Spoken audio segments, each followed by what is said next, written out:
everyone, Jessica here. Managing multiple Roblox accounts and need to switch between them quickly and easily? You're in the right place. Whether you're on a phone or computer, I'll walk you through the process step by step.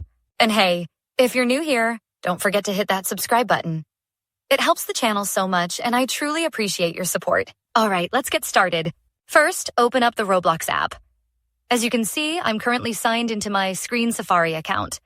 To switch to another account, tap the More button at the bottom right corner of your screen. Next, scroll down, and just above the Logout option, you'll find Switch Accounts. Tap on it. Now you'll see your current account listed. To add another account, simply tap Add Account. At this point, you have two options. Create a new account if you're starting fresh. Log into an existing account if you already have another. For this tutorial, let's log into an existing account. Enter your username and password, then tap Sign In. And there you go.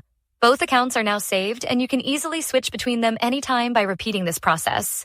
It's super convenient. If you decide later that you no longer need one of the accounts, you can always log out of it and stick with your main one. See? Switching Roblox accounts is quick, simple, and hassle-free. If this guide was helpful, please give it a thumbs up and leave a comment below. I love hearing from you. And don't forget to subscribe for even more Roblox tips and tricks. Thanks for watching, and I'll catch you in the next one.